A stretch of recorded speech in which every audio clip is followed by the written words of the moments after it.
आर्गिल movie एक spy movie है जो कि पर्सनली मुझे काफ़ी अच्छी लगी। लेकिन इस मूवी में कुछ सीन ऐसे हैं जैसे कि हमने पुरानी स्पाई मूवी में देखा है। जैसे कि पिछले साल आई सिटाडेल स्पाई सीरीज जिसमें प्रियंका चोपड़ा थी, जिसमें प्रियंका चोपड़ा वाला कैरेक्टर भी अपनी पिछली लाइफ को पूरी तरीके से भूल जाता है और एक नई लाइफ जीना शुरू कर देता है। वैसा ही पैटर्न हमें इस मूवी में देखने को मिलता है। अब बात करें मूवी की स्टोरी की, तो स्टोरी शुरू होती है दो कैरेक्टर से जो एक मिशन पर जाते हैं, जहां पर हेनरी कैविल एक पब में जाता है। वहां पर पहले से ही एक लड़की होती है जिसको सब कुछ पता लग जाता है और वो उसके मिशन को कंप्लीट नहीं होने देती है। इसमें वो हेनरी कैविल और उसके पार्टनर पर हमला कर देती है, जिससे हेनरी की पार्टनर जो हैकर थी वो मर जाती है। जब हेनरी कैविल उसका पीछा करने लगता है तो वो उसके हाथ से निकल जाती है। वो अपने साथी को बताता है कि उसका दुश्मन उसकी साइड को आ रहा है, तो दूसरा एजेंट उसको पकड़ लेता है, लेकिन वो लड़की सुसाइड कर लेती है। तब हेनरी कैविल और उसके साथी को पता लगता है कि उनका बॉस ही गद्दार है। तो हेलो गाइस, मेरा नाम है प्रभात और आप देख रहे हो प्रभात एक्सप्लेन। तो अब हम आगे बढ़ते हैं। फिर हमको पता लगता है कि एमिली नाम की एक लड़की है, वो एक राइटर है, लेकिन वो जो भी लिखती है या तो उस जैसा पहले हो चुका होता है या फिर होने वाला था। उस टाइम ये फील आया कि शायद ये फ्यूचर देख सकती है, लेकिन बाद में जैसे ही उसकी परत खुलती है तो मेरा दिमाग हिल गया। वैसे मूवी को देखने में मज़ा बहुत आया। जो आगे का पार्ट लिख रही थी वो घर जाने के लिए निकलती है। वो ट्रेन में बैठी थी, उसके पास एक आदमी आता है और उस लड़की पर कुछ आदमी हमला करते हैं, जिससे वो आदमी उसकी जान बचाता है और उसे अपने साथ ले जाता है।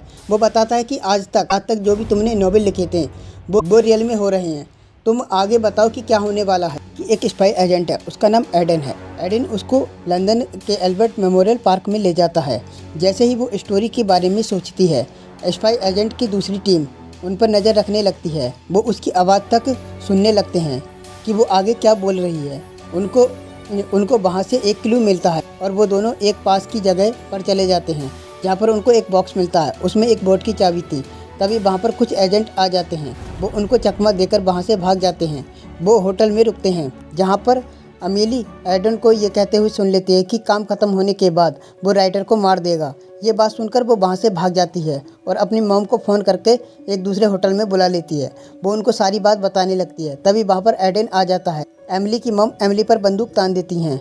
एडन उसकी मॉम और डैड को मार देता है और उसको वहाँ से लेकर सीधा एल्फिट, जो स्पाई एजेंट का पहले सीईओ था, वहाँ पहुँच जाता है। को एक रूम में ले जाकर उसको एक आईडी दिखाता है जिसमें उसका नाम एजेंट आर काइले था, जिसे देखकर वो घबरा जाती है और वो बाहर आकर एडन को बोलती है कि बुड्ढा पागल हो गया है और वो वहाँ से जाने लगती है। एडन उसको रोकता है, लेकिन वो उसको अपनी फाइट स्किल से गिरा देती है और मुझे सिटाडेल की प्रियंका चोपड़ा की याद आ जाती है। खैर छोड़ो। एमिली जो अब काइली, उसको पता लगता है कि वो पहले एजेंट थी।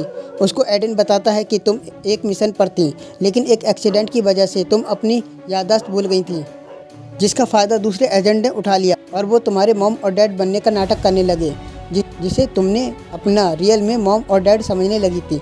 इस बात को 5 साल बीत गए हैं। फिर एल्फिट बताता है कि जो डेटा तुमने ढूंढा वो डेटा एक महिला जो रहस्य की पहरेदार है, वो सबा अल बदर, वो उसके पास है। वो दोनों उसके पास जाते हैं। अब एजेंट काइली सबा अल बदर के पास जाती है और अपनी पेन ड्राइव ले लेती है, लेकिन वो वहीं पर डेटा चेक करने लगती है और वो चौंक जाती है। फिर वो एडन के पास आती है, लेकिन वहाँ पर उसकी मॉम आ जाती है। वो उसके साथ चाय पीती है। तब उसको याद आता है कि हैकर जिसे वो डेटा लेने गई थी उसको उसी ने मारा था। फिर वो सारे के सारे बेहोश हो जाते हैं। जब उसको होश आता है तो वो अपने डैड के साथ थी, जो एक एजेंट है। वो उसके साथ जाकर एडन को गोली मार देती है और उसके साथ जाकर उनके डेटा में एल्फिट के बारे में सर्च करने लगती है। दूसरी साइड में एडन को होश आ जाता है। वो अपने पास के एजेंट को मारने लगता है। एजेंट काइली दोनों को बेहोश करके वहाँ से हथियारों के रूम में आ जाती है। वहाँ पर एडन भी आ जाता है। काइली उसको बताती है कि मैंने तुमको ऐसी जगह मारा था जिससे तुम बच जाओ, और दोनों वहाँ से निकलने का प्लान बनाने लगते हैं। फिर वो वहाँ से बाहर निकलकर बाहर सारे एजेंट को मारकर सर्वर रूम में आ जाते हैं, लेकिन पीछे से मैन एजेंट आ जाता है, लेकिन उसके ऊपर बिल्ली झपट्टा मारती है और उसको बेहोश कर देती है। फिर वो बाहर आकर सारा डेटा एल्फिट को सेंड करने लगती है। तभी वहाँ पर काइली की मॉम, जो एक एजेंट थी, वो वहाँ पर आ जाती है और वो एक म्यूजिक प्ले करती है, जिससे काइली उसके बस में हो जाती है और वो एडन को मारने लगती है। तभी वहाँ पर एक लड़की आती है, उस एजेंट को पीछे से मार देती है। काइली भी होश में आ जाती है। वो लड़की उनकी एक एजेंट निकलती है और वो वहाँ से डेटा कंप्लीट करके चले आते हैं। फिर लास्ट में हम देखते हैं कि काइली ने अपनी स्टोरी पूरी कर ली है और वो एक दुनिया की नज़र में एक राइटर है और लास्ट में हम उसकी स्टोरी वाले कैरेक्टर को देखते हैं। कहानी ख़त्म हो जाती है। Tata bye bye. वीडियो अच्छी लगी तो वीडियो को लाइक करें और चैनल को सब्सक्राइब करें।